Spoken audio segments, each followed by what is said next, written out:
Hey, what's up? Today we're going to talk about Pokemon and the Pokemon theory of business. I've been able to build my business over the last 6 years to over 6 figures per month in revenue generated. Last year we did 1.2 million in sales. In the last 6 years we've been able to sell 3.8 million in gutter services rendered in the USA. Out of those 6 years, I've been out of the country for 4 years, living remotely in Barcelona, Spain with my wife and my 2 babies. And we wouldn't be able to do that if it wasn't for the help of virtual assistants helping me do a lot of the heavy lifting. Now, the thing that really helped me excel in business has been able to gamify my business in order to help it grow exponentially. I'm a 92 baby. The game that I grew up loving, still love to this day, is Pokemon. The theory, me and my friend Pedro, he owns a translation company, absolutely phenomenal. He's also my mentor. My best friend, my mentor, he was at my wedding, and he preaches the 3 freedom lifestyle. Time freedom, location freedom, and financial freedom. Do what you want, when you want, with whoever you want, as long as you want, with cash. And while we were growing our business, completely different industries, we always related with Pokemon. When you start playing the game of Pokemon, you become this character. His name is Ash, or you get to name him. In my case, I would name him Nori, which is my nickname. So I would name my character, the protagonist of the story, Nori. And you would get the choice to pick one Pokemon starter in the beginning of the game. When you're playing Pokemon Yellow, your first starter is, no matter what, is Pikachu. But when you're playing other games of the Pokemon series, you get to choose 3 starters, which is either a fire type, a water type, or a grass type. In the beginning of the very first game, it was either Charmander or Squirtle. The game doesn't take that very long, okay? It takes about, I want to say, a good solid 20 hours, 24 hours of solid gameplay to complete the entire game. How do I know? I completed this game many times, and over the course of every series that came out, I would always play and complete it, right? But while I kept on repeating the same action over and over, playing the same game over and over, just like in business, your first installation of whatever service or the first service that you provide in your business is the same as your recent one. The difference is you became more experienced and you probably are doing it faster than you did it in the beginning. Right? So my first gutter installation that we did was with leaf filter. It was 100 feet. It was a small house. It took us 5 hours. My father did that yesterday in about 45 minutes. Same size house, but we've been doing it for the last 5 years, right? Experience. Now, the same thing goes with the game, right? Once you start playing this game over and over, you start to recognize patterns.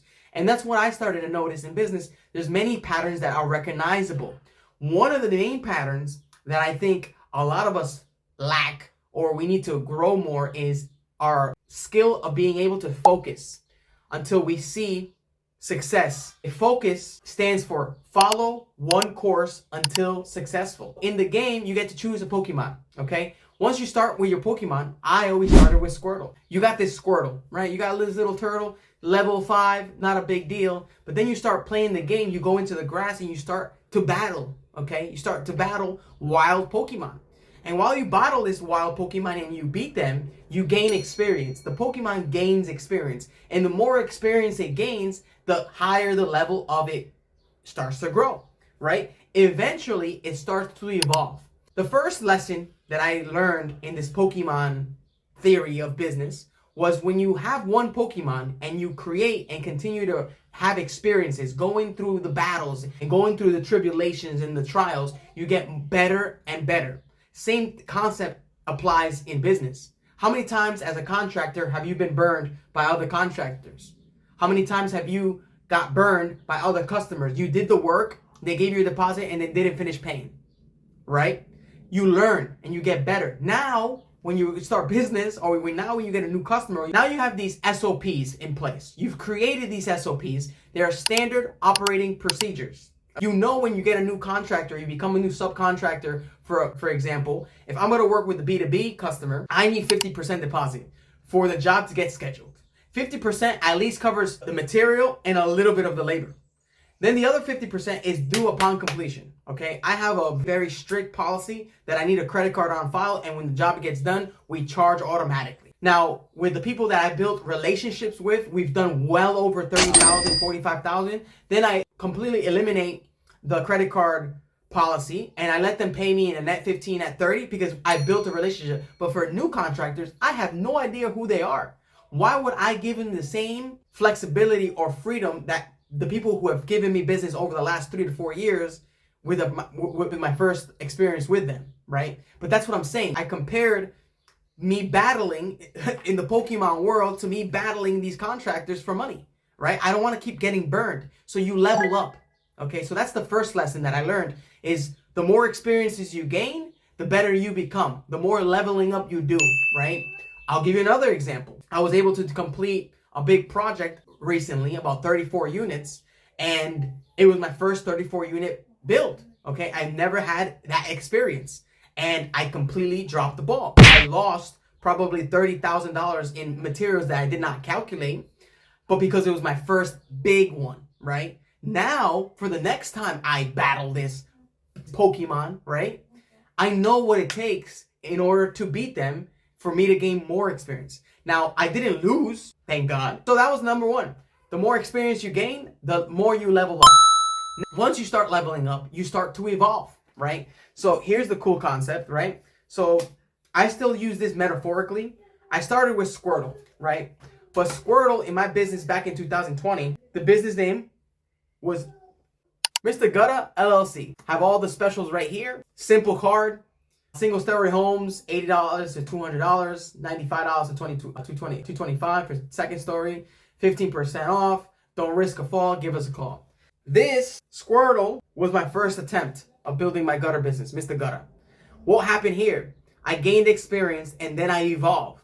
Before I evolved, 2 years later, I met my wife and she helped me really expand. However, Mr. Gutta, there was another Mr. Gutter in my market, actually gave me a cease and desist letter, and then I had to change my name. But when I changed my name, I also lived in a different country. I lived in Switzerland. And so I was no longer operating in the United States. I was operating remotely. And so I needed to evolve, and I needed to evolve rapidly. So then we evolved into War Turtle. We hired our first VA. The logo changed. It got a little bit more cleaner, a little bit more professional. I hired my friend Maximo to give me a better logo.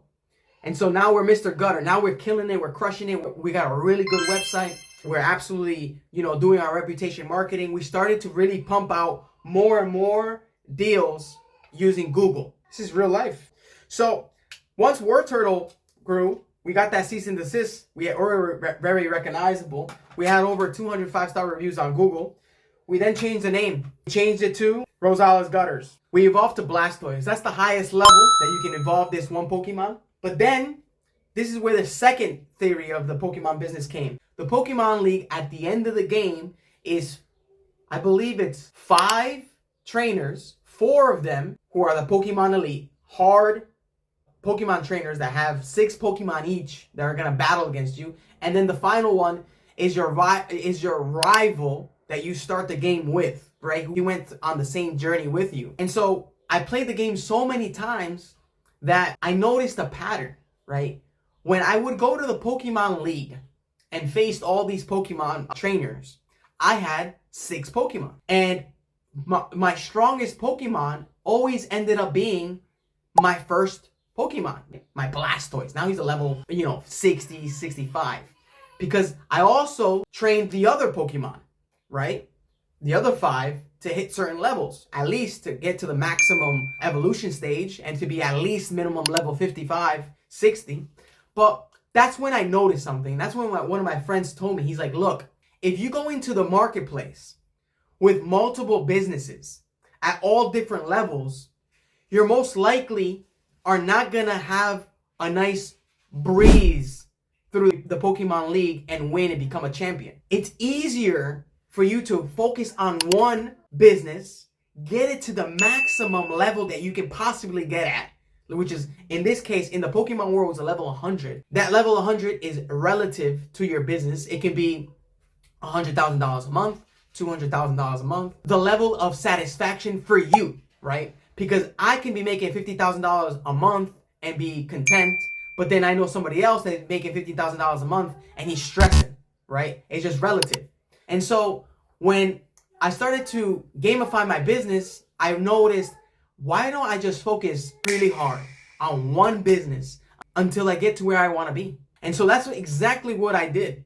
I focused on one business, and I'm still focused on this one business right now. Yes, you see me doing content for Remote Contractor. Yes, I do have a business helping other contractors hire virtual assistants who are trained, vetted through us, with us, using Go High Level, also being able to learn from our systems to implement into your business. Yes. However, it took me 4 years to get to where I am today in order to be able to even offer that, because I've been so focused on one thing and one thing only: Rosales gutters. I'm gonna measure the level of my success based on the reputation that I have in the marketplace, specifically Google. So what I did was this: 105 stars on Google is a level 10 Pokemon. If I want my Blastoise, my main Pokemon, my main business, to become the strongest, I need to get him to a level 100. That means I need 1,000 5 stars on Google. That is more tangible. Because of that, we're currently at 823 5-star reviews on Google. It's a big deal. With the other account that I have in Massachusetts, it's another 80. So technically I have 900 5-star reviews on Google. My Blastoise is at level 90, okay? Because I focus so hard on getting Google reviews, my business is booming organically. For the first 2 to 3 years, I spent zero money on marketing. I didn't spend any money on ads. I didn't spend any money on Google AdWords, Facebook ads, LSA, local service ads. I only focused all my energy on organic marketing, which is getting my reviews up. So to conclude, the Pokemon theory of business really is to help you focus more on that one starter and get them to a level 100. Because when you get to the Elite Four, to go through it, when you have a level 100 Pokemon, nothing can hit them. You have a level 100 focus, a level 100 mentality in your business, nothing can get through this one thing that you focus all your energy on. So I hope that was helpful. That is our gamification of the business in Pokemon, and I will see you in the next video. Peace out.